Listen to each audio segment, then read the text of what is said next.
Pozdravljeni v oddaji Vroči stol z Vladimirjem Voduškom. Spoštovane gledalke, spoštovani gledalci, dober večer. Ker v Sloveniji praznik dela praznujemo 2 dni, je drugi manj dela prosti dan. Vlada pa zaradi varčevanja načrtuje ukinitev 2 doslej prostih dni, sicer 2. januarja in 2. maja. Prav tako se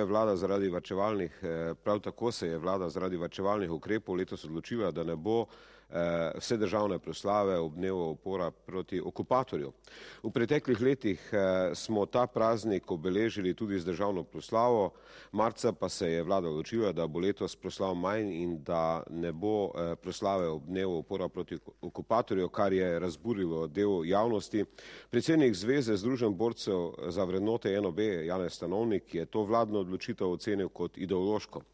Janez Stanovnik pa se je te dni znašel tudi v središču pozornosti zaradi slovenske in mednarodne pokojnine in je tudi gost nocojšnje oddaje Vroči stol. Dobro večer, gospod Stanovnik. Dobro večer. Gospod Stanovnik, zdaj praznik dela nikjer v Evropi, razen v Sloveniji, ne prinaša 2 dela prostih dni. Ne? Kaj pravite na namero vlade, da se ukine ta drugi prosti dan? Ja, jaz seveda obžalujem to, da se je vlada odločila, da bomo 1. maj praznovali samo 1. maj, ne pa drugi dan, tako kot je vse doslej od osvoboditve naprej to veljalo. To pravijo, da je to zaradi varčevanja, ampak vse tole govorenje okrog varčevanja ljudje postavljajo pod vprašaj zaradi tega, ker je vlada odpovedala tudi državno praznovanje svojega rojstnega dne 27. aprila za dan odpora proti okupatorju, odnosno za dan Osvobodilne fronte. To se pravi, razlog ne more biti varčevanje, ampak je nekaj drugega ta pravi razlog. Ampak recimo na Danskem, Irskem in Nizozemskem ter tudi Veliki Britaniji za 1. maj ni niti enega dneva prostega. Nimajo pravzaprav prostih dni na Danskem, Irskem in Nizozemskem. Niti enega dneva ni prostega za 1. maj. Ja, to je pač odvisno od tega, kako so se posamezne države odločale. Poglejte, v Ameriki recimo imajo Labor Day, nimajo 1. maj, ampak imajo pol v septembru. Ne? To je pač odvisno od zgodovine in od tega, kako so se posamezne dežele odločale. Pri nas je bilo tako odločeno zaradi tega, ker je to bil največji praznik socialističnega karakterja naše dežele, ne? Ker nazadnje naša narodno-osvobodilna borba je bila narodno-osvobodilna, ampak je bila tudi socialno-osvobodilna. In zaradi tega je ta bližina 2 praznikov simbolna za našo deželo. To se pravi, po vašem, zdaj vlada naj bi z ukinitvijo 2. februarja in pa 2. maja prihranila kar precej denarja, oziroma proračun naj bi prišlo več denarja. Ne? Povečala naj bi se produktivnost, zmanjšali naj bi se proračunski stroški. Ne? Zdaj 13 prostih dni, Irci in Nizozemci recimo imajo 9 prostih dni. Ne? V bistvu precej prostih dni imamo. Če bi sešteli še recimo binkošte pa velikonočno nedeljo, bi bilo 15 prostih dni v bistvu v Sloveniji, ne? Mislim na letni ravni, kar je precej. No, jaz se v cerkvene praznike ne spuščam, ker Slovenci smo pretežno katoliški narod in je zaradi tega normalno, da katoliške praznike praznujemo.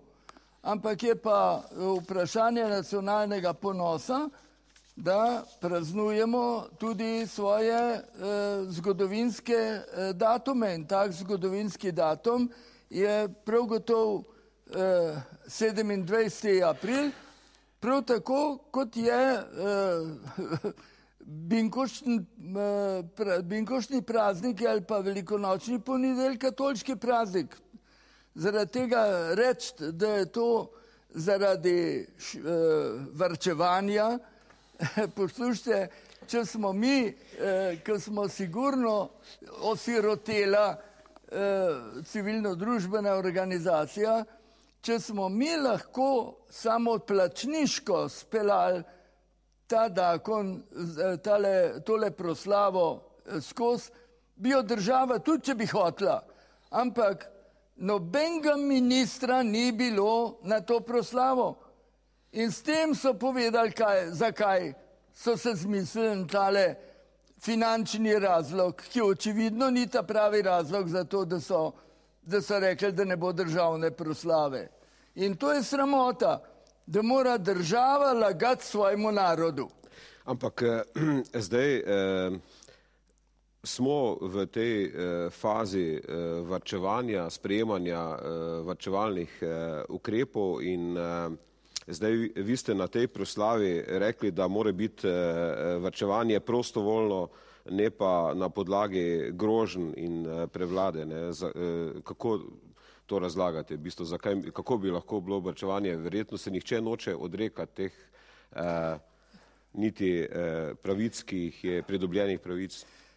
Poglejte, jaz sem na proslavi predvsem povedal, da smo mi Slovenci vzorno varčevalni narod. In sem citiral velikega mednarodnega psihologa dr. Trstenjaka, ki je rekel, da smo Slovenci delovni, pošteni in varčni. Mednarodna statistika je pa dokazala, da slovenska gospodinjstva varčujejo 16% svojih dohodkov, dajejo na stran gospodinje, varčujejo. Povprečje Evropske unije je 10%, povprečje Amerike pa 5%. In zdaj reči temu lepemu, dobremu slovenskemu narodu, da ne varčuje dovolj, je po mojem mnenju enostavno laž, ampak za nekaj drugega gre. Mi smo prezadolženi. To je res, ja. In jaz sem lepo na Kongresnem trgu povedal, če sem jaz kot posameznik prezadolžen, potem nisem svoboden. Pol so moji gospodarji, moji upniki. Če je pa narod prezadolžen, potem pa ni suveren. Pol so pa gospodarji mednarodne banke, katerim zdaj le moramo letno plačevati 700 milijonov evrov bankam. 700 milijonov evrov. In potem oni pritiskajo na nas in nam zmanjšujejo našo suverenost.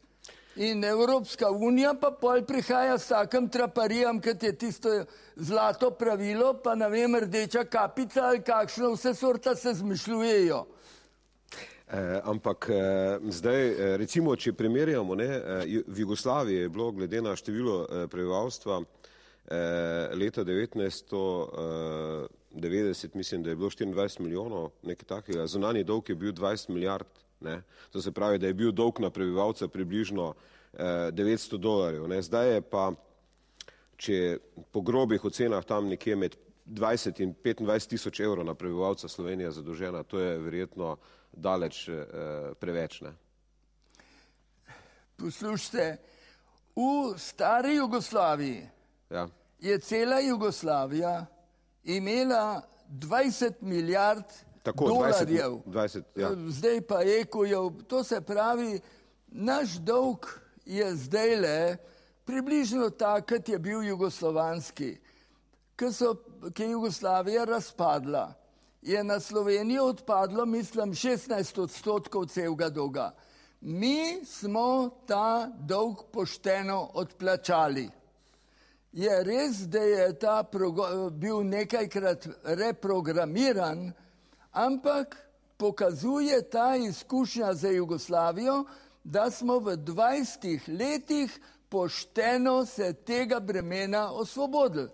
Za mene to govori, da tudi današnji dolg, ki je 16 milijard, ne 20, 16 milijard je sedaj le naš v ekujih, ne v dolarjih, je ta dolg in če se zberemo skupaj, tako kot smo se zbrali ob osamosvojitvi, ker smo 88% glasovali za samostojno Slovenijo. Ker spomnite se, takrat smo rekli, če bo treba, travo bomo jedli, ampak hočemo biti neodvisni, samostojni. In zaradi tega je vprašanje ne varčevanja, ampak odrekanja, vprašanja omejevanja osebnega, je vprašanje ljudske odločitve, svobodne odločitve. Nekaj drugega pa je, če mi nekdo iz žepa vzame, pa prav, sem ti varčevanje vzel. To je za mene tako neumno, kot da bi rekel, da je tista nacionalizacija po drugi svetovni vojni bila varčevanje. Kakšno varčevanje?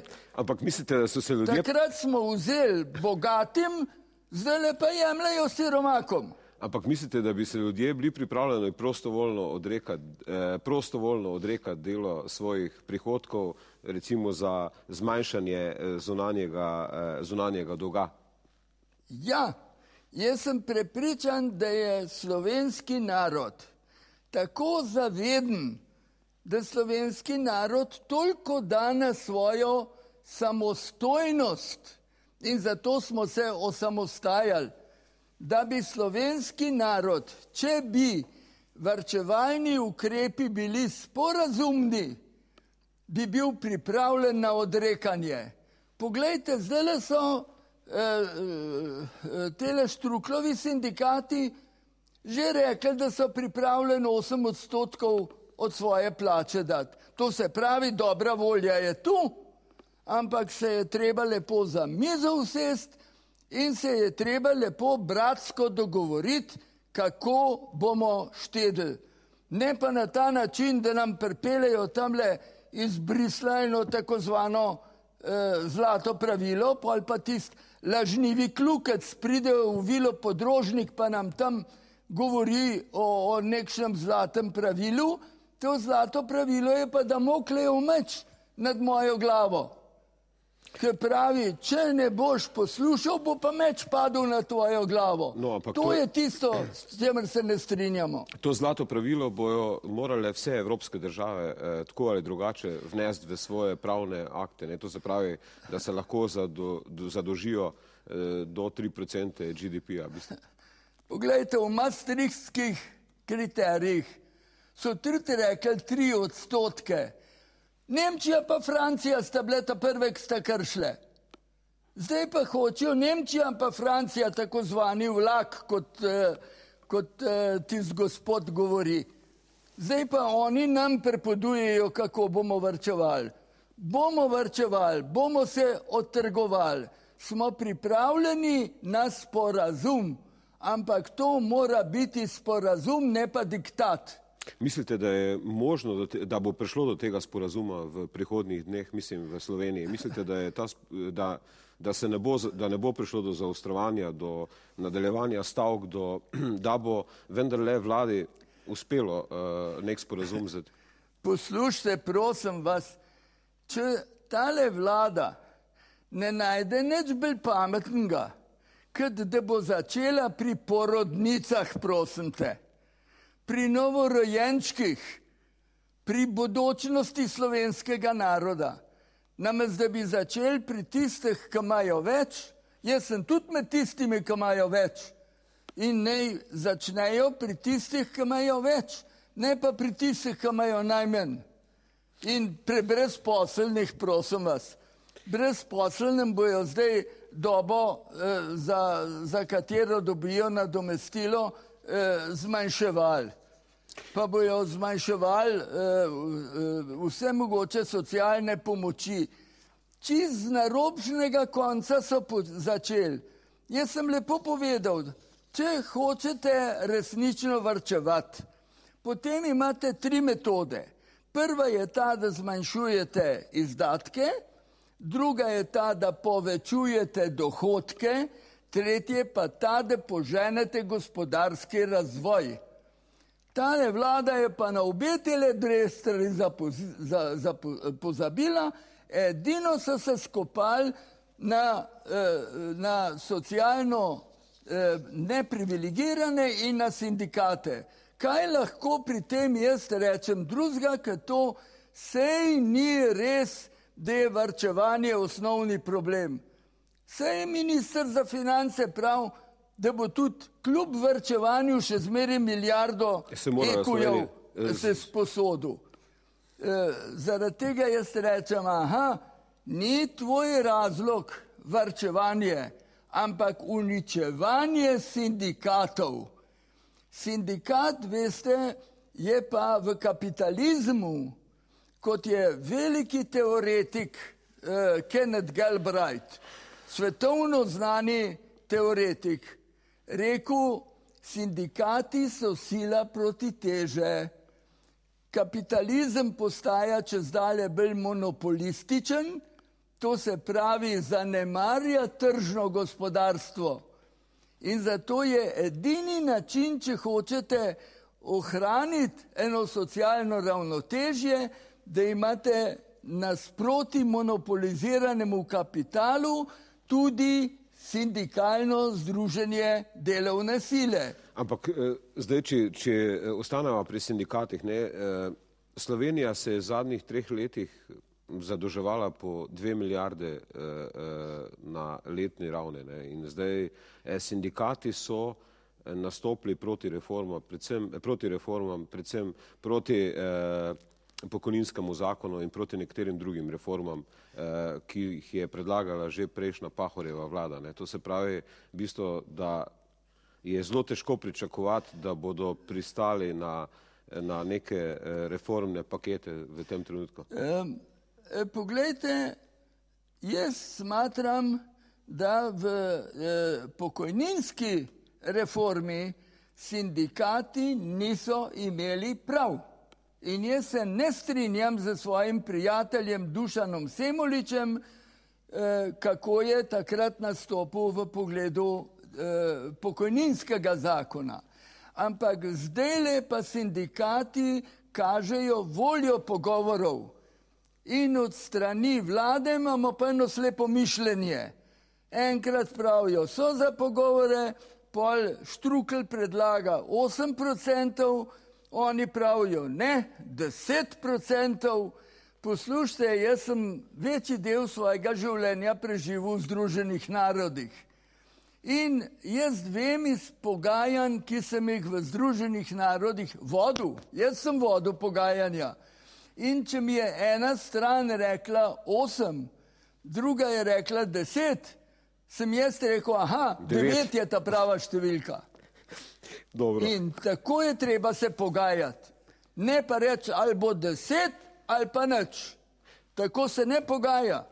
Ampak vlada verjetno računa tudi na to, da bi na referendumu, če bi prišlo do referenduma, da bi dobila ta referendum proti javnemu sektorju. Poslušajte, to je pa skrivnost referendumov. Veste, na referendumu glasujejo vsi, ki imajo volilno pravico. In tu morate vedeti, je en dober del ljudi, ki tehnikali, podrobnosti problema ne poznajo. Jaz se spomnim, ki je bilo tisto umetno oplojevanje, pa sem jaz rekel, kaj pa tamle preprosti ljudje o umetnem oplojevanju vedo. Pa so mu rekli, bež prav, vsaka deklica pa vsak mladenič ve, kdaj se kravo k bliku pele. Tudi oni vejo, kaj je umetno oplojevanje. Ampak, ko pa pride do pokojninske reforme, to je pa bolj komplicirana stvar. Ker tu pa veste, so različne formule in preprosti ljudje to čisto dobro ne razumejo, zakaj gre. Preprosti ljudje razumejo, ali nam bojo dali, ali nam bojo vzeli. Oziroma, ali bojo morali delati dlje ali manj, ali krajše dobo. Zdaj pa razlagati pa ljudem, veste, da sem jaz zdajle star 90 let in da je zaradi tega razumljivo, da sem pri svojih 90 letih 60 let delal. Ampak, ko so pa ljudje, kot recimo naš pesnik Prešeren, 48 let živeli, pa niso mogli 60 let delati. In je jasno, če se življenjska doba povečuje in nam se je samo od osamosvojitve pa do danes življenjska doba za 6 let povečala. Mi živimo 6 let v povprečju, več, kot smo živeli pred 20 leti. To se pravi, da bi se morala tudi doba... Ja, poglejte, no, jaz pri 90 letih se še vedno z vami lahko pogovarjam. Ja, slišal sem, da se tudi še perete sami in likate, v bistvu, to drži. Ja, pa mi je to v zabavo, če ste... Jaz si televizijo odprem, pa srajce likam. Pa se zabavam in televizijo gledam istočasno. In jaz sam sebi kuham, žena me je naučila kuhati. Poslušajte, za srečno življenje ni potrebno sam veliko denarja imeti.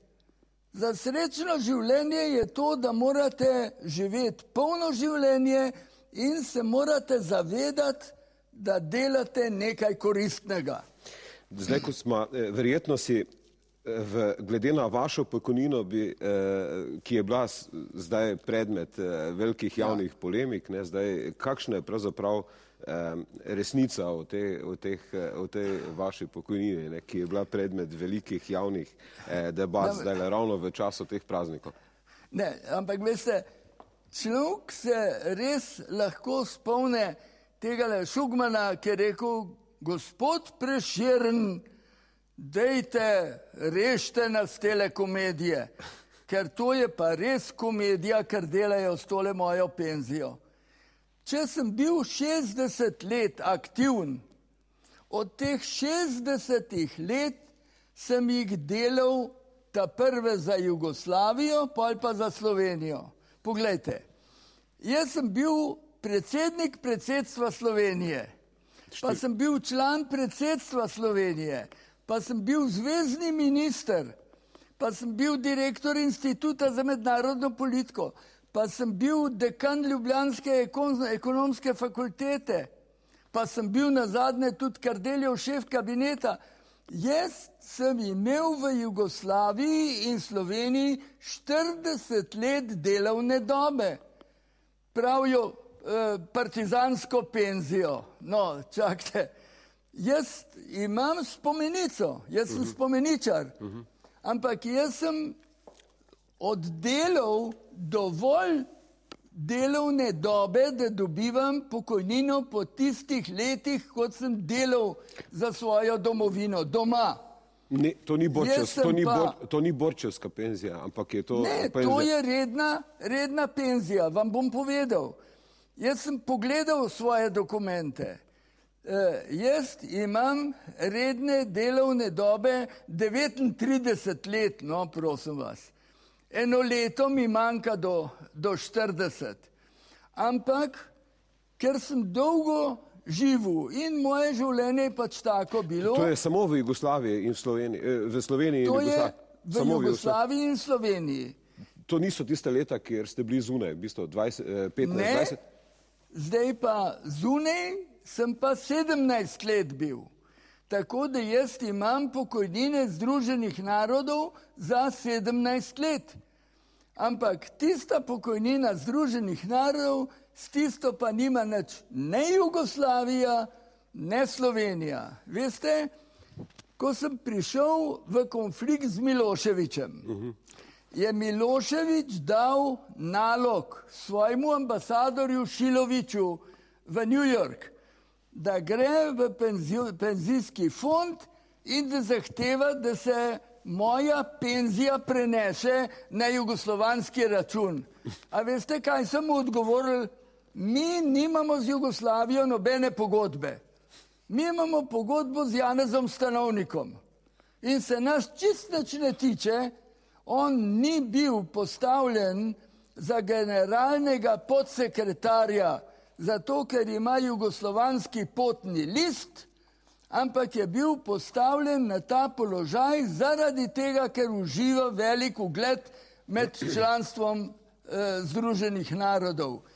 In če bi danes današnja slovenska vlada šla v New York pa vprašala pokojninski fond, bi jim isto odgovorili. To se vas nič ne tiče. To je, poglejte, Šušteršič pravi, da hoče imeti pokojninsko reformo 2 stebrov. Prav, prvi stebr bi bil to, o čemer sva govorila, javna. Ta drugi bilo pa privatno varčevanje. No, moja pokojnina v Združenih narodih je ravno ta drugi steber. In to, da so se zaleteli zdajle v mojo pokojnino Združenih narodov, to dokazuje, kaj se bi dogodilo z tem drugim stebrom. Zdaj Šušteršič propagira drugi steber, ki bi bilo plačevanje v zavarovalnice. Ko bi pa zavarovalnice bankrotirale, bi pa bankrotiral pa tudi te penzije, ki bi jih ljudje vlagali v zavarovalnice. Zaradi tega je tale moj primer, ki ga je zdajle vaš kolega Požar, o tem bi spregovoril na drugo besedo, pa bi verjetno šla pred sodišče za tega mraj tih. Lahko poveste, mislim, tu je... Povem, da se je zlagal. Obe številke, ki jih je navedel, so lažnive, nobena ne drži. Pa kakšne so pravzaprav politike? Zmislil se je obe. Zmislil se je število moje pokojnine.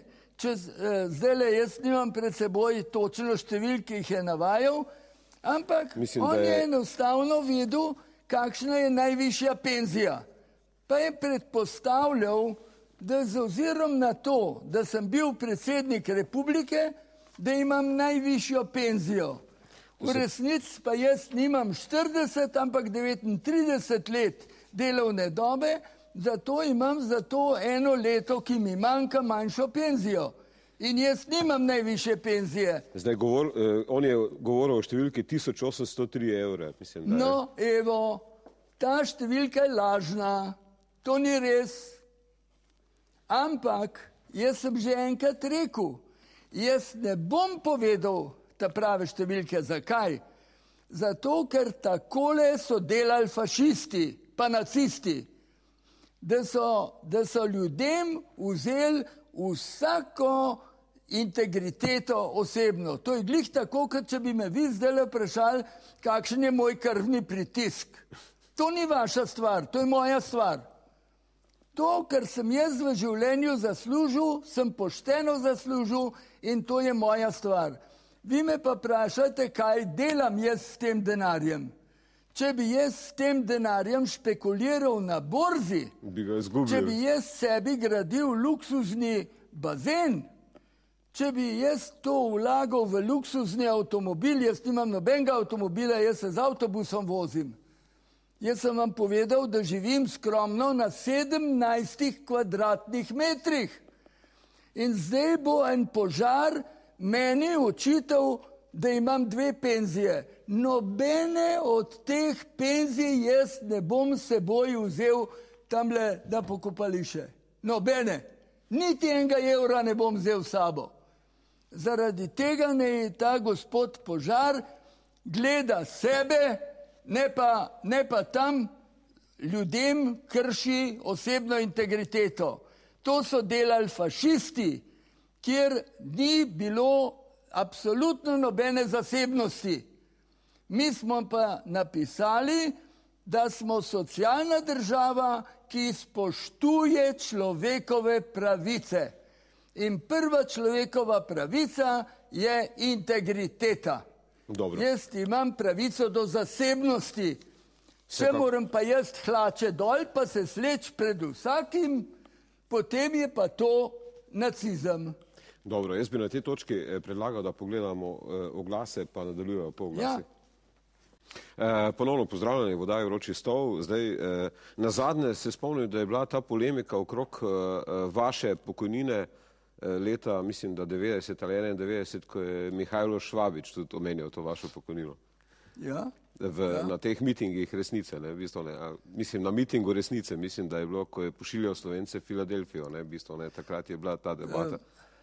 Veste, kako je bilo? To je bil tist veliki milijonski miting na Ušču v Beogradu. Jaz sem pa isti dan zvečer govoril v Mariboru.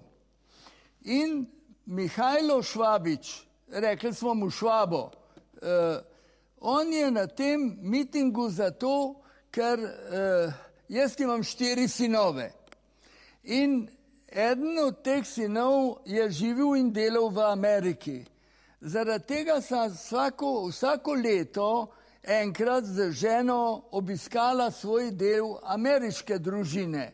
In ker so takrat še bile vize, je ameriški ambasador zvedel, da grem privatno v Ameriko. Pol je pa to sporočil ameriškemu zunanjemu ministerstvu in zunanji minister George Shultz je meni poslal sporočilo, da bi se zelo rad srečal z menoj, ko bom privatno v Ameriki. No, in tako je ta Filadelfija nastala, ker moj sin je živel v Filadelfiji. In iz Filadelfije sem potem šel v New York, bom nadaljeval malo kasneje. Jaz sem pa takrat Švabiču, ki je na Ušču rekel, neka svi Slovenci odu v Graz ili Filadelfijo. In seveda Filadelfija je bila, se je vedel, zakaj je bila Filadelfija. Jaz sem pa v Mariboru odgovoril, poslušaj, nas z naše dežele niso pognali Švabi, pa nas ne bojo tudi Švabiči.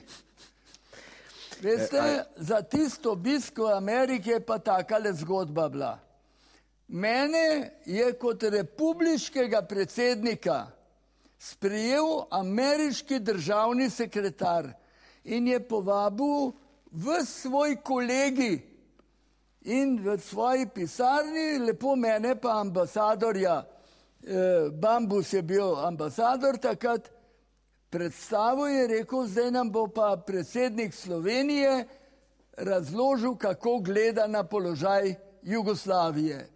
In ambasador je smatral, da je to bilo izredno, ker sem lahko vsem vodečim ljudem ameriške zunanje politike razložil, kako in zakaj se v Jugoslaviji dogaja to, kar se dogaja.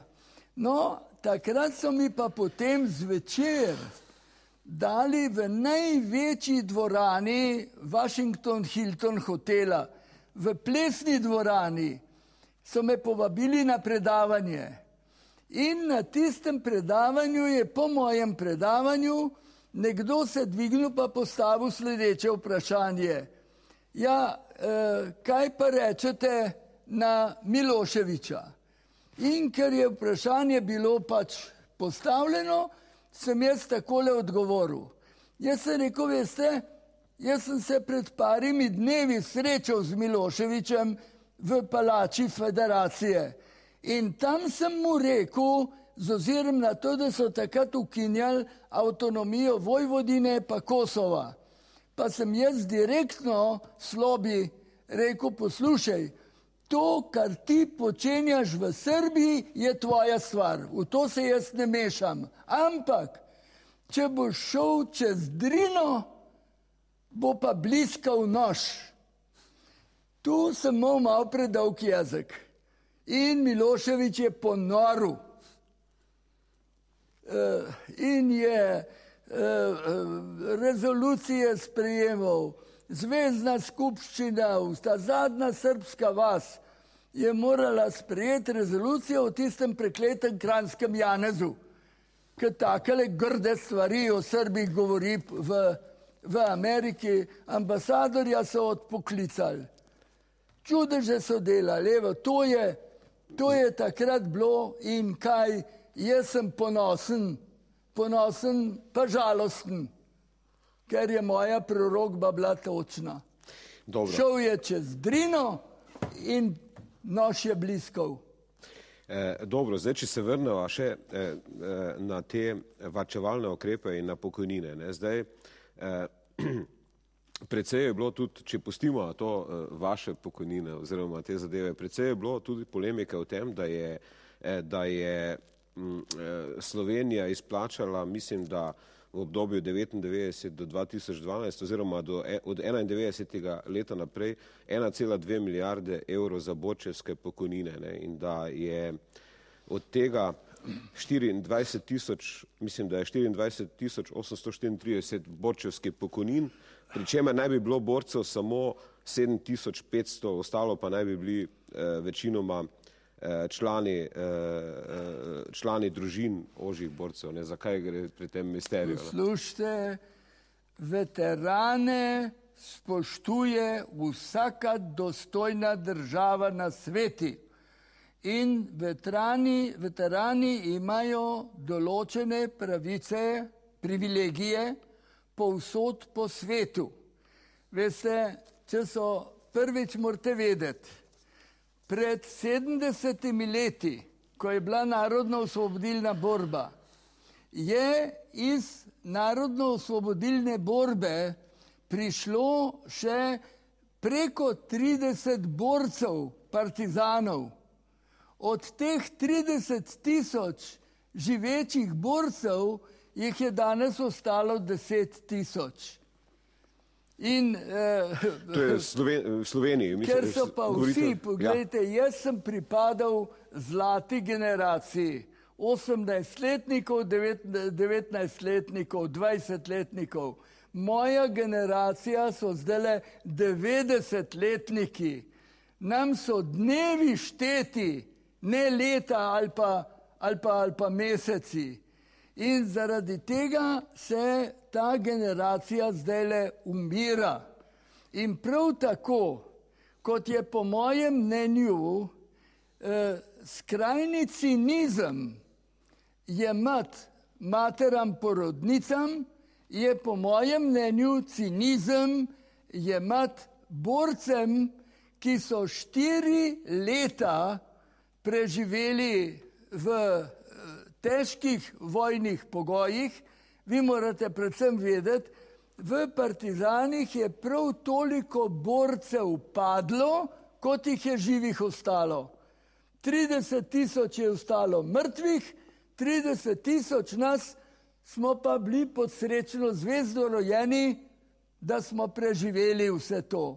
In zdaj po 70 letih reči, da boste starim, betežnim, invalidnim ljudem, ki so svoje življenje izpostavili za svojo domovino, da jim boste ta privilegij vzeli, je po mojem mnenju dokaz morale sedanje vlade. Kot sem vam pa rekel v mojem primeru, moja generacija je bila pripravljena izpostaviti svoje življenje za domovino in če bo potrebno, smo pripravljeni se tudi odrekati za družino. Ne pa farizejsko in lažnivo govoriti, da je to varčevanje. Bodo rekli, ja, to je sicer prisilno varčevanje. Naj varčujejo raj na svojih avtomobilih, naj pogledajo, kako tele nadomestila plačujejo za poslance, ki so se samo enkrat oglasili v parlamentu in takrat, ko se je oglasil, je rekel, gospod predsednik, prosim, da se oken zapre. To je vse, kar je povedal od svojega mandata, zdaj dobiva pa tako zvano poslansko nadomestilo. To so stvari, kjer naj varčujejo. Zdaj, te borčevske pokojnine se plačujejo na podlagi tega pokojninskega zakona iz 64. Ne? Zdaj, in tudi še nekateri v bistvu dobivali so jih, ne? Zdaj verjetno, ne vem, či še je sploh kakšen veteran španske državljanske vojne, či je še živ v bistvu, ki naj bi... Ja, prosim vas, ne morem pa zdajle jaz za vsakega upokojenca povedati, na kakšni zakonski osnovi on dobiva svojo penzijo. Koliko je še španskih borcev, to lahko izračunate, jaz mislim, da jih lahko kar takole na eni roki izračunate. Zdaj pa delati od tega finančen problem. Finančni problemi niso tam na margini, ni vprašanje finančne konsolidacije Slovenije v tem, ali bojo imeli eno snažilko več ali pa eno snažilko manj. Ampak finančni problemi so v velikih vsotah, ki so se trošile. Poglejte, prosim vas, sam tale primer vam bom dal. Jaz sem rekel, kako so Štruklov sindikat že rekli, da so pripravljeni 8%. A veste, kaj nam je Barozo sporočil tamle z Brisla? On hoče pa 7% več imeti. Naj v Brislu pokažejo, kako bojo varčevali. Naj oni svoje plače ta prve zmanjšajo za 7%, pa našo kontribucijo bomo mi Brislu ta prve plačali 7% manj. Prosim vas, gospod Vodušek, dejte se vi samo zamislite, če bi nam takrat pred 90. letom iz Beograda takole sporočilo pokazali, še prej bi šli v odpor, kot smo šli. Ampak zdaj bomo pa kot backi sprejemali takle diktat. Ne gre za številke, prosim vas, gre za načelo. Mi smo suverena država, mi smo pokazali in dokazali za svojo osamosvojitvijo, da smo pripravljeni na odrekanje. Nismo pa pripravljeni, da bo nam nekdo z silo jemal. To pa ne, suvereni smo. Mi smo lepo Cankarjevo načelo spoštovali, narod si bo pisal sodbo sam. In narod si je sodbo pisal. Shakespeare je pa rekel, biti ali ne biti. To je sedaj vprašanje. In gospodu kardinalu povejte, da je Shakespeare prav toliko političen kot Cankar. Oba sta politična, oba imata prav, ki pravita, človeka je treba spoštovati. Zdaj, Slovenije, mislim, če se vrno, ker ste pač govorili o letu 91, takrat je gospod Peterle, ko je bilo rečeno, da bo Slovenija v 10 letih postala druga Švica, da bo Slovenija postala druga Švica, zdaj verjetno so ljudje razočarani, ker se to v teh 20 letih ni zgodilo. Prosim vas, ne govorite mi o Švici, jaz sem v Švici 17 let živel. V Ženevi. Ampak nas Slovencev je 2 milijona. A ste kjerkrat pomislili, da imamo Slovenci 1.100.000 avtomobilov? To se pravi na 2 Slovenca, vključno na dojenčke. Na 2 Slovenca pride en avto. Da imamo v Sloveniji danes praktično 90% gospodinjstev opremljenih z hladilnikom in električno pečico. Da imajo danes več ali manj vsi Slovenci televizor. Da imamo več kot polovico slovenskih gospodinjstev, ki imajo računalnik doma. Poslušajte, kaj smo mi dosegli v 20 letih. Tega se ljudje, ki vse to življenje živijo, enostavno ne zavedajo. Pejte tamle dol v BTC, pa poglejte, kako ljudje kupujejo, na drugi strani pa rečete, vse gre v maloro. Jaz se rečem, počakajte počas. Mi smo v 20 letih svoje samostojnosti veliko dosegli. Jaz hodim danes po Sloveniji. Poslušajte, kako lepe so slovenske hiše. Vse je lepo vzdrževano, lepo obarvano. ko sem pred vojno kot mladenič z biciklom hodil okrog pa gor v Prekmurje. Vse je bilo v slamnatih strehah. Danes slamnate strehe jo lahko samo še v muzeju vidite. Jo ni več. Ljudje danes žive čisto drugačno življenje, kot so ga živeli nekdaj. In jaz se spominjam po vojni, veste, bom zdaj vam povedal eno stvar, ki me je srce bolelo. Jaz sem zjutraj iz Ljubljane z prvim vlakom odhajal ob 5. zjutraj v Beograd. In ko sem jaz po zimi na ulici srečeval matere, ki so svoje dojenčke imele v odejo zavite, so jih nosile v otročji vrtec. Danes imajo vse matere lepo te moderne vozičke in dojenčki so primerno oskrbovani in to pomeni, da smo postali ena civilizirana dežela, ki ima eno zmerno blagostanje. Ampak očitno, glede na to, da smo se morali v zadnjih letih zadolževati vsako leto za 2 milijarde, in da tudi nekatere bolj bogate države recimo nimajo toliko porodniškega, ne plačujejo toliko porodniškega dopusta. Mislim, mi smo vendarle, v bistvu, nekatere stvari so zdaj, ne vem, ali posledica socializma in navajenosti na zadeve, ki so še od takrat, ali nekaterih stvari smo verjetno morali odreči, v bistvu. Jaz ne opravičujem politike, kakršno je vodila zadnja vlada, ampak ne opravičujem tudi politike, kakršno je vodila predzadnja vlada.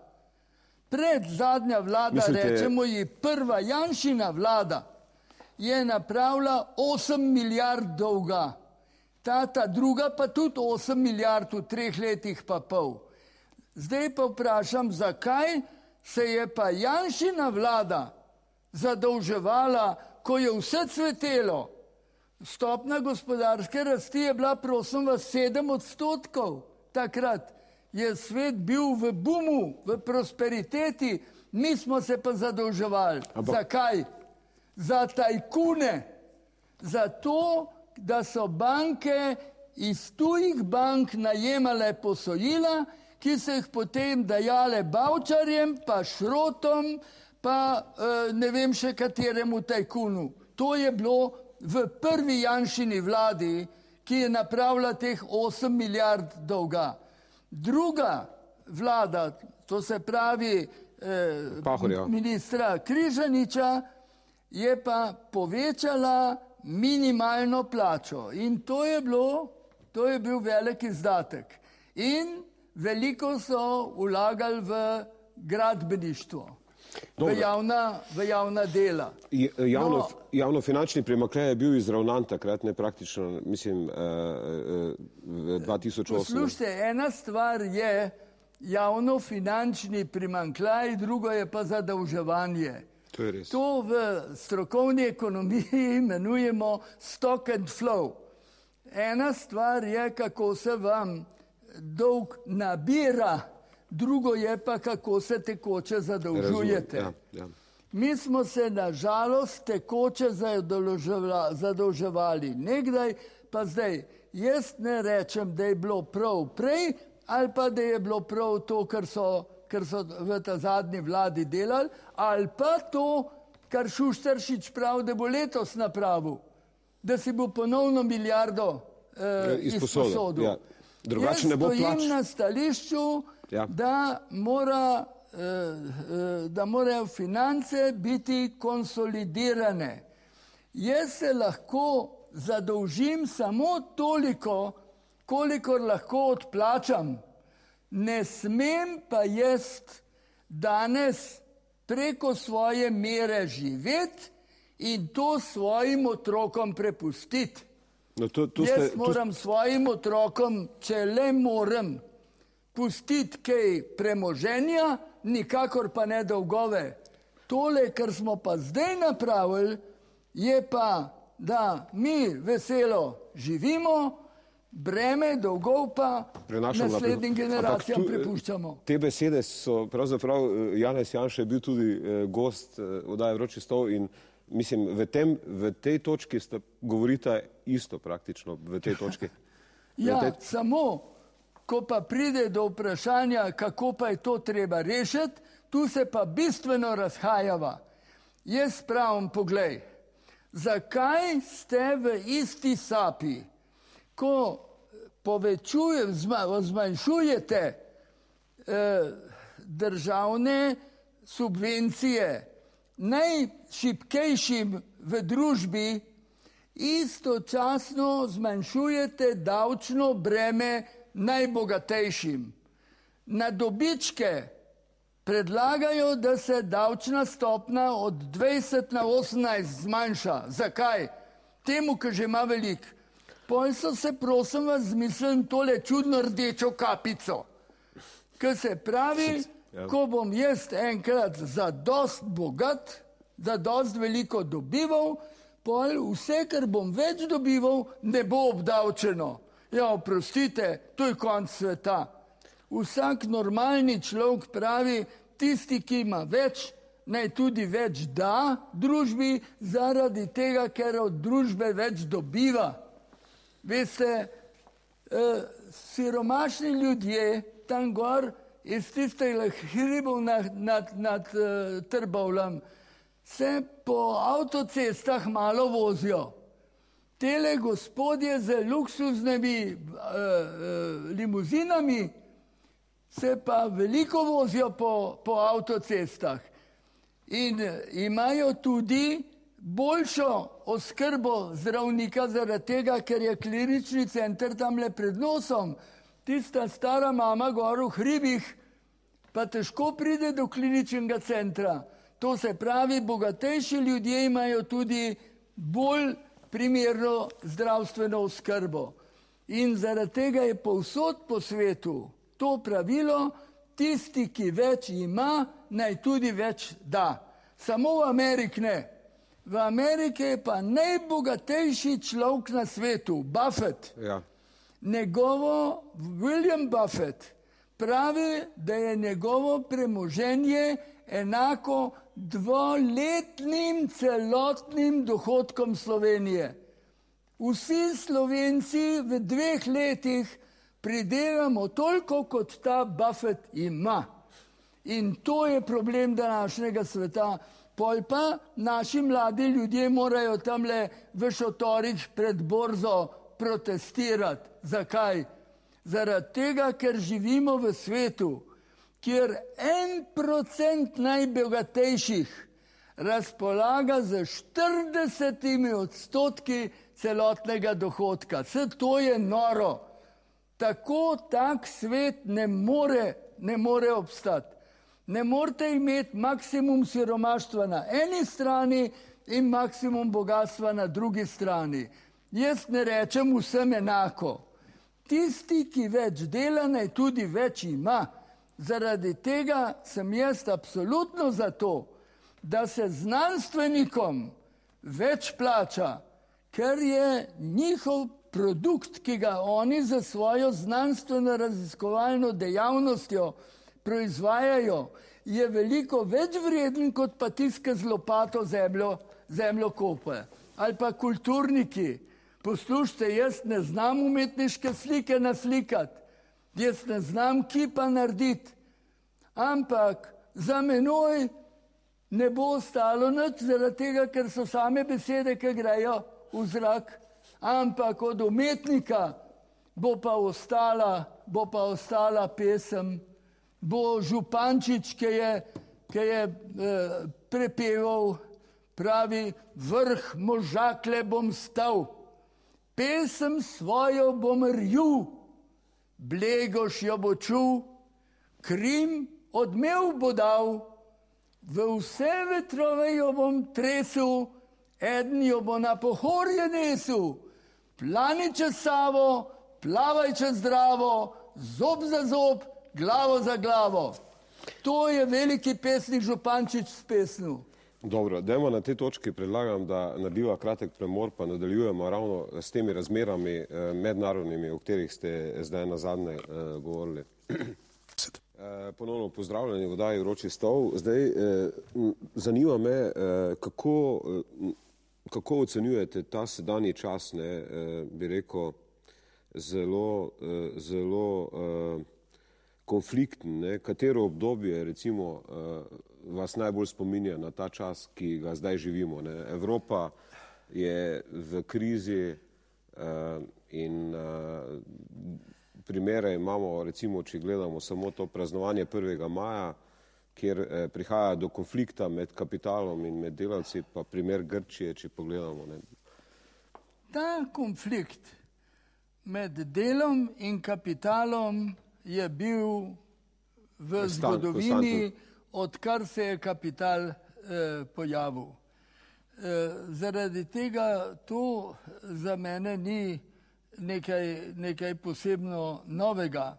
Je pa to, da se je družbena struktura spremenila. Vi nimate več danes, tako kot v Dickensonovih časih, predvsem manuelne delavce, ampak imate čezdalje bolj intelektualne delavce. Veste, jaz se spomnim, v Ameriki je bil Walter Reuther, šef ameriškega sindikata. Charles Wilson je bil pa generalni direktor Fordovih tovarn, pa je tega sindikalnega voditelja pripeljal v moderno, tehnološko opremljeno tovarno, pa mu je pokazal tiste ogromne stroje in tekoči trak, pa mu je rekel, vidite, gospod Reuther, tele pa ne bojo plačevali sindikalne članarine. Walter Reuther je mu pa rekel, pa tudi davkov ne bojo plačevali. Vidite, tole je problem, ki se ne razume. Danes mi nimamo več razrednega konflikta med delom in kapitalom, kot smo ga imeli tedaj, ampak imamo družbeni problem države in delavec je konstitutivni del države, tako kot je tisti, ki je lastnik kapitala. Ampak kaj imate vi danes? Danes imate tako zvane delodajalce. Jaz rečem, kakšni delodajalci? To so delooddajalci, ker brezposlenost ustvarjajo, ne pa zaposlenost. To so menedžerji, pa se obnašajo, kot da bi oni bili lastniki. Jaz sem za privatno lastnino, ampak tisti, ki upravlja lastnino, je prav tako delavec, kot je tisti delavec, ki v tovarni dela. Mi se moramo zavedati, da je vse, veste, v naravi se obnavlja. Edino delo ustvarja. Samo delo ustvarja novo vrednost. Pa se vam zdi, da je prevelika razlika, recimo v Sloveniji, med plačami, recimo menedžerjev ali pa plačami delavcev? Včasih je bilo, ne vem, razmerje 1:5, 1:6 so bila ta razmerja, v bistvu v socializmu, v bistvu. Ne. Mi smo relativno egalitarna dežela. V celi Evropi smo mi po 20 letih tranzicije še vedno ohranili eno relativno, ne ravno enakost, jaz bi rekel enakopravnost. Sej, veste, tudi, če imajo tisti, ki resnično več prispevajo za družbeni napredek. Recimo, če bi en velik znanstvenik dobival letno plačo 10.000 evrov, bi mene nič srce ne bolelo. Bi rekel, je kar v redu. Mislite mesečno ali letno? Ne, mesečno ali letno, mislite 10.000 evrov? Mesečno. Zakaj?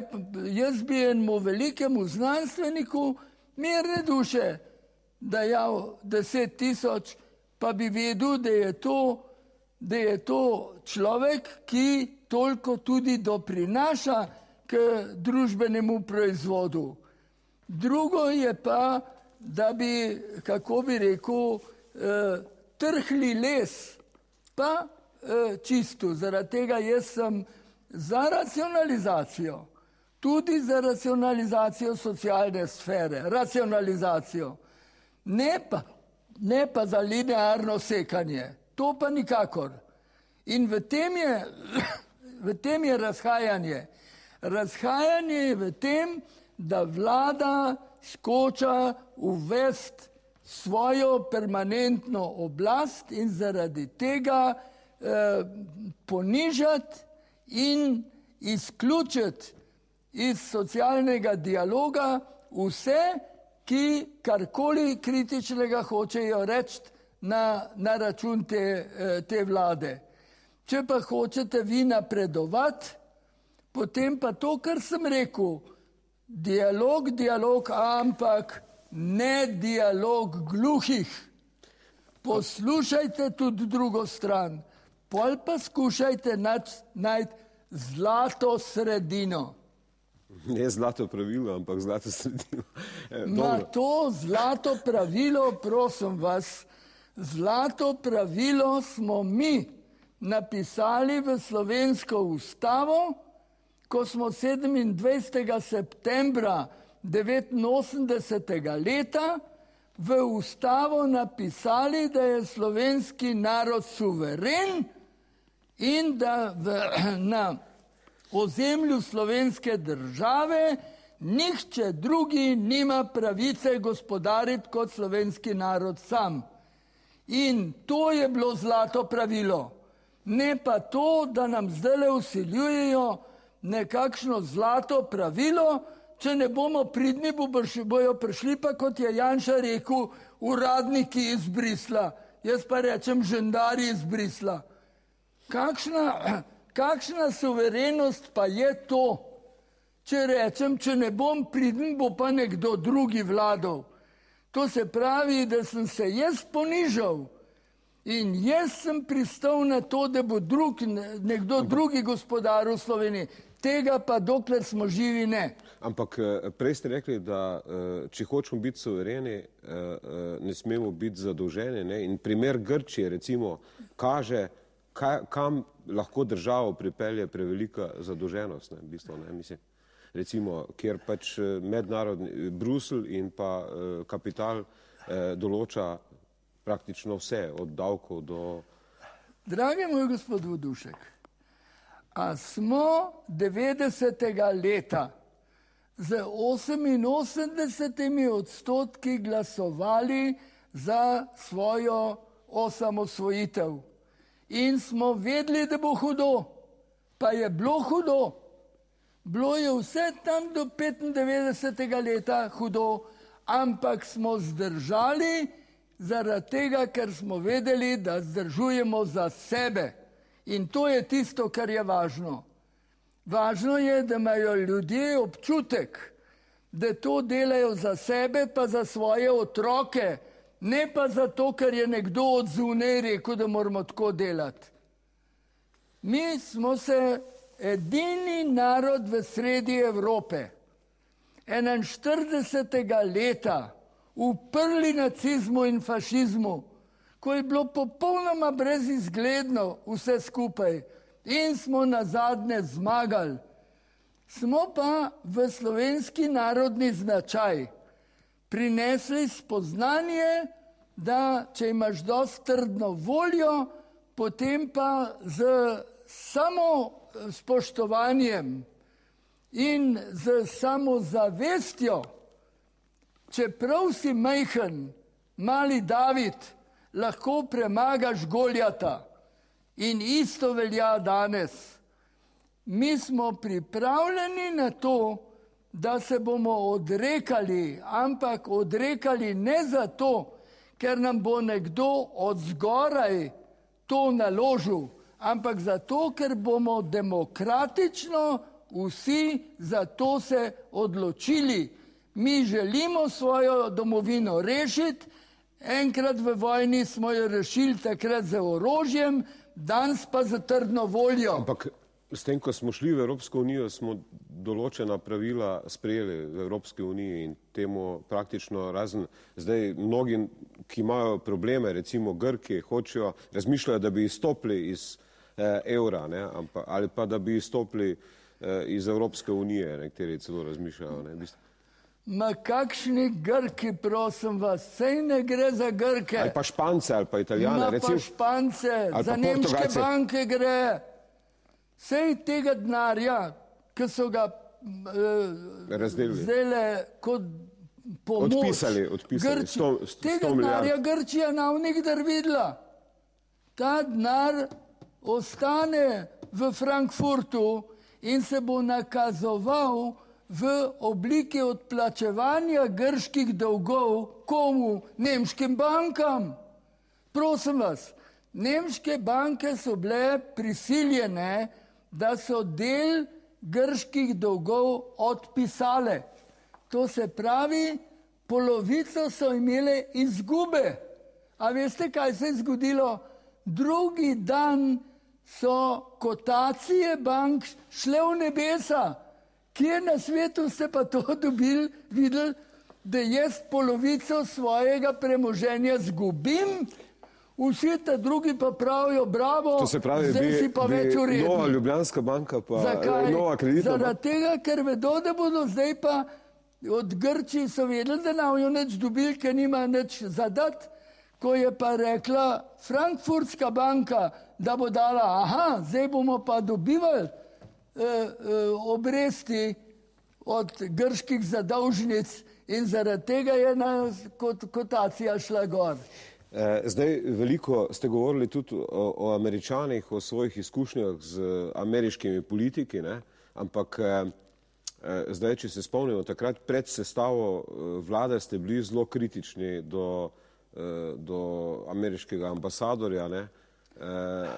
Kako komentirate ta razplet, ne, v bistvu ta razplet, do katerega je prišlo v Sloveniji, ne? Mislim, ker se je vendarle zgodilo drugače, kot ste vi pričakovali oziroma kot ste se želeli, ne?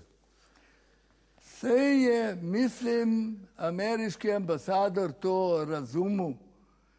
Ne more se slovenska koalicija ustvarjati v ameriški ambasadi. Tako se dela po Latinski Ameriki, ne pa v sred Evrope. Sej je ameriški ambasador to dobro razumel, da tako to ne gre. Ker drugače vi imate dobro mnenje o Američanih in o ameriških politikih. Ja, če ima nekdo jaz sem z Američani imel dost posla in sem bil vedno z Američani v dostih odnosih. Prosim vas, zdajle je iz tiska prišla velika, debela knjiga o reševanju ameriških letalcev. 806 ameriških padalcev smo mi, partizani, med vojno rešili. In to je eno najlepših poglavij slovenskega partizanstva. General Eisenhower, ki je bil vrhovni komandant zavezniških sil, nam je poslal sporočilo z lastnoročnim podpisom, v kateri pravi: to, kar ste vi storili za nas, ne bomo mogli nikdar poplačati, ampak tega ne bomo nikdar pozabili. V vojni se je skovalo bratstvo v orožju med nami in Američani. Eden drugemu smo pomagali in skupaj smo zmagali največje zlo civilizacije in to je bil nacifašizem. In to nas druži, ne pa to, da se prepiramo zdaj o tem, ali bo imel Janša Erjavca ali koga drugega v svoji koaliciji. Zdaj, rekli ste o tej ameriški politiki, ampak zdi se, ne, da obstaja nek v bistvu konflikt med Evropo in Ameriko, ne? Predvsem glede reševanja krize in glede ostalih zadev. Poglejte, Ben Bernanke ki je predsednik Federalnega rezervnega borda. To se pravi, on je minister financ, da tako rečem, dejansko je Geithner minister za finance. Ampak Bernanke je rekel, prav, če bo prišlo do depresije, bom jaz denar metal iz helikopterja. Sam, da bojo ljudje imeli denar, da bojo kupovali. Vidite, Amerika gre po poti inflacije. Oni tiskajo denar. In zaradi tega, ker imajo tiskarno denarja. Evropa pa gre po drugi poti, tako zvanega varčevanja. Ja. Ampak Amerika, ki meče denar v gospodarstvo, s tem mašino gospodarsko požene in ameriško gospodarstvo bo imelo kar enosmerno gospodarsko rast. Evropsko pa pada v bistvu. Mi pa kri jemljemo evropskemu gospodarstvu z napačnim varčevanjem. Jaz ne rečem in sem parkrat poudaril, ne gre za to, da bi odbijal vse ukrepe. Daleč od tega. Odrekanje je potrebno, ampak odrekanje mora biti pravično, mora biti progresivno in mora biti tako, da bo pognalo gospodarski razvoj, ne pa da ga bo zadušilo. Ampak recimo, kako pa komentirate dejstvo, da je v bistvu največja brezposelnost, zdaj mislim, da so ravno neki podatki, da je v bistvu v zadnjem času v Evropski uniji se povečuje brezposelnost in mislim, da je tam nekje na 12%, v nekaterih državah 20%, tudi preko 20%. Kako se bo to končalo po vašem, če se bo nadaljeval ta trend odpuščanja in brezposelnosti, ne? Če nam bojo vse srajce Kitajci delali, če nam bojo vse obleke Kitajci delali, če nam bojo še česen Kitajci prodajali v Sloveniji, potem seveda ne bomo imeli več kaj delati, še domačih jagod ne morete več kupiti, ampak morate ene alžirske ali pa španske jagode kupovati. Na tak način ne bomo kamor prišli. Zaradi tega sem jaz te pameti, tehnološki napredek, da. Ampak veste, zdaj me boste mogoče malo narobe razumeli.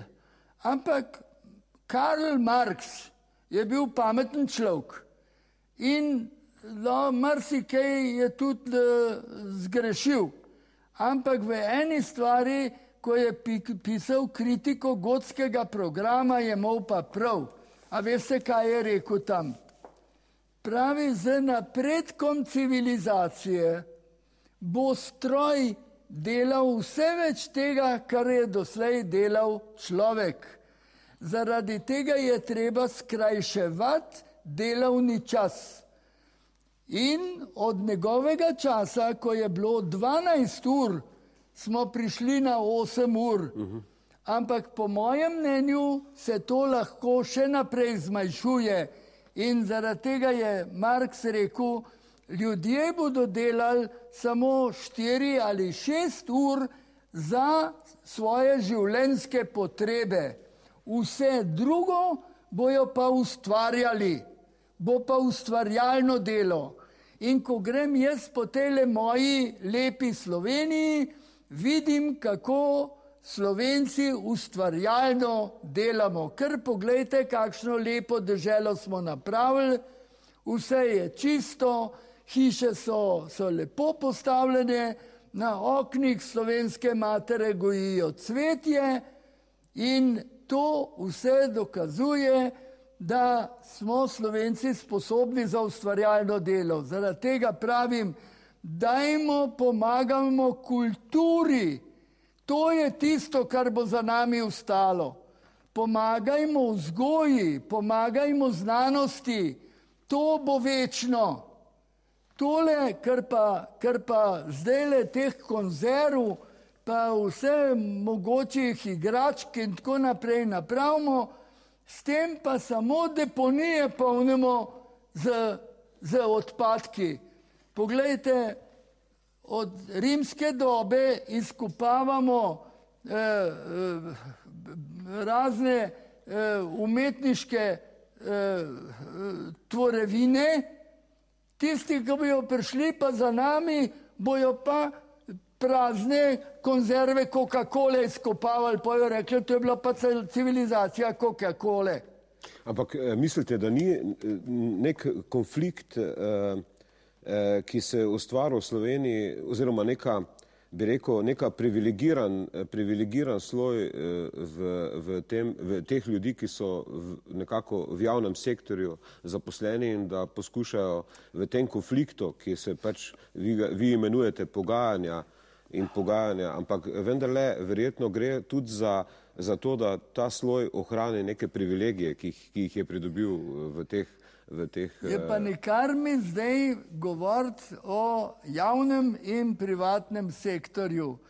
Brez javnega sektorja tudi privatni sektor ne more funkcionirati. Sej vendar tudi privatni sektor rabi vodo, rabi elektriko, rabi nekoga, ki smeti odpele, rabi policijo, ki red dela, rabi administracijo, ki celo nacionalno ekonomijo skupaj drži. In tole izzivanje javnega sektorja proti privatnemu sektorju, to je glih tako, kot včasih, ko so tisti paleokomunisti izzivali delavce proti kapitalu. Skupaj je treba delati, ne pa enega proti drugmu izzivati. Odkar je imperializem bil na svetu, iz rimskih časov naprej, je osnovno pravilo bilo divide et impera, podeli pa vladaj. In to je do današnjega dne ostalo. Razdeliti jih in ko jih bom razdelil, pol jih bom pa tolkel vsazga na svojo stran. Jaz pa pravim, to ni rešitev, nasprotno, skupaj je treba pripeljati ene in druge in v lepem sporazumu, v nacionalnem interesu, v interesu sedanje nacije in v interesu naše prihodnosti in naše mladine je treba skupaj stopiti in probleme reševati, ne pa razdor delati v narodu. Vi ste optimistični, a lahko vladi Janeza Janše, za katero se sicer niste bili najbolj navdušeni, glede na to, da ste računali, da bo ta Virant in Janković delala vlado. Ne? Če se spomnim, vi ste rekli, da bo Virant vstopil v Jankovićevo vlado, ampak vendarle mislite, da lahko tej vladi uspe to? Poslušajte, ko sem jaz rekel in tudi z nemškim ambasadorjem o tej stvari govoril. Jaz smatram, da v Sloveniji mora priti do nekega sodelovanja med tako zvano levico in desnico. In jaz sem takrat pač smatral, da bi Virant bil en človek ene zmirne desnice, ki bi lahko našel skupni jezik z Jankovićem. Zaradi tega sem takrat to rekel. Ne maram pa čisto nič za imena. Meni je čisto vseeno, kako je kjermu ime. Ker to, kar je bistveno, niso stranke, poslušajte.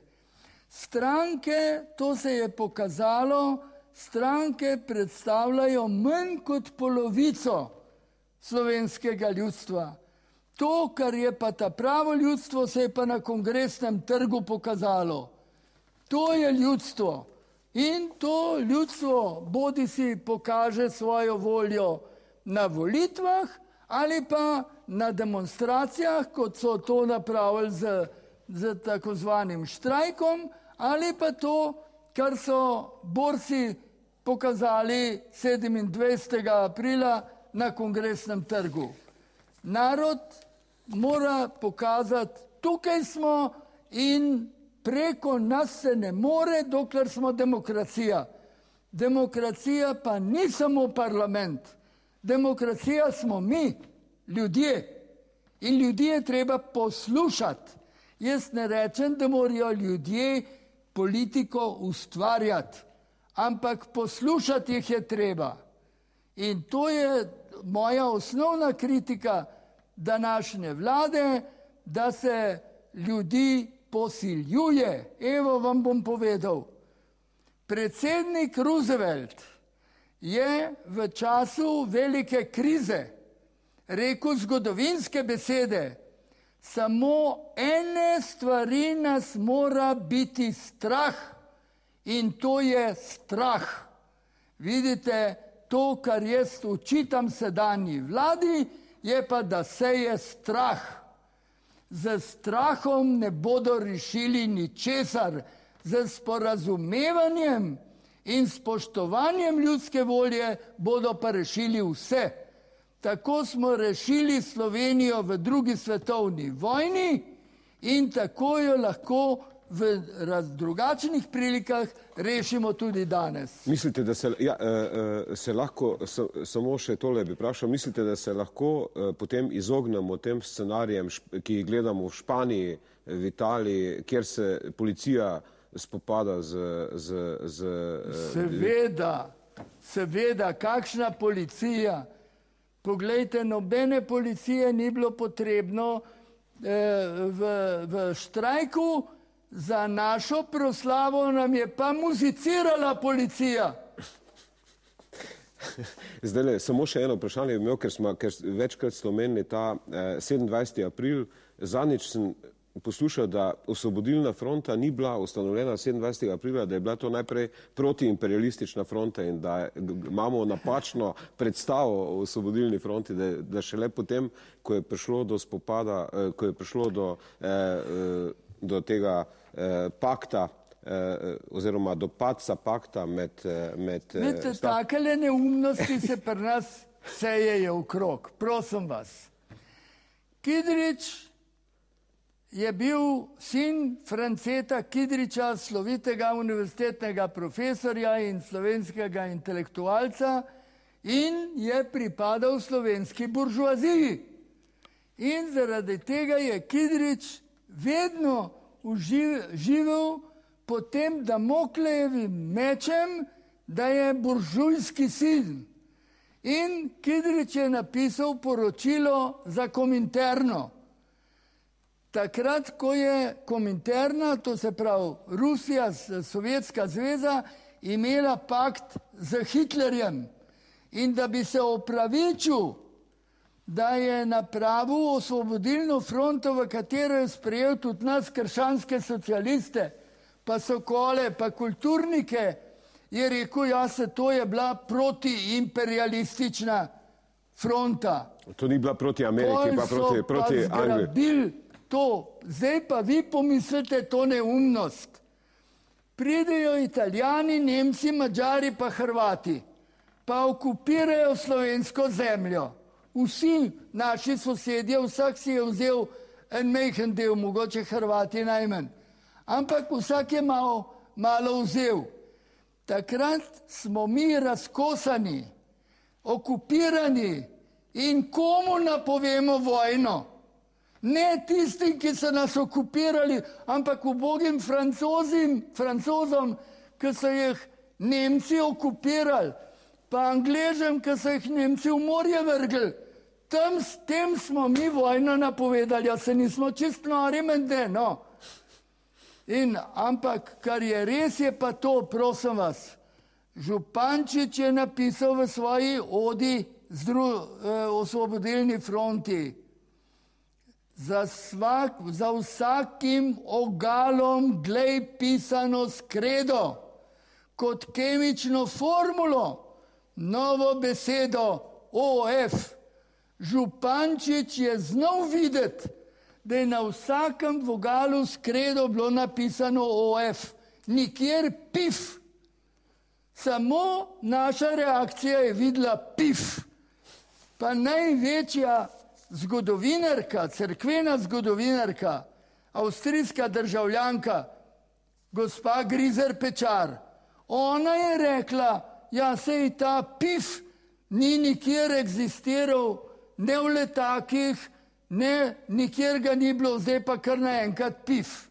No, OF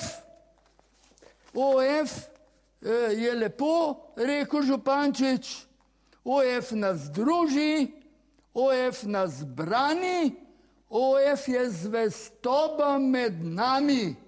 To je veliki pesnik povedal in tega se je treba držati. OF je rešila slovenski narod.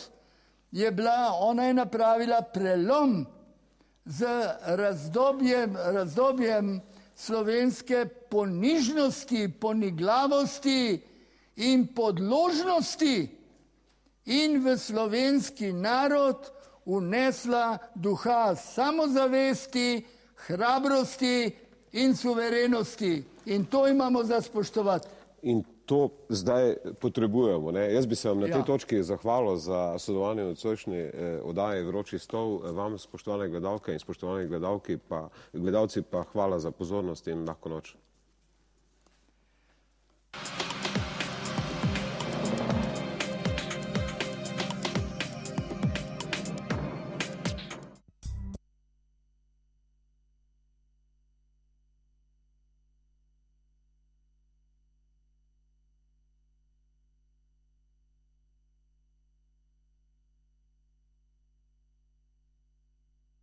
L'amore poi cos'è?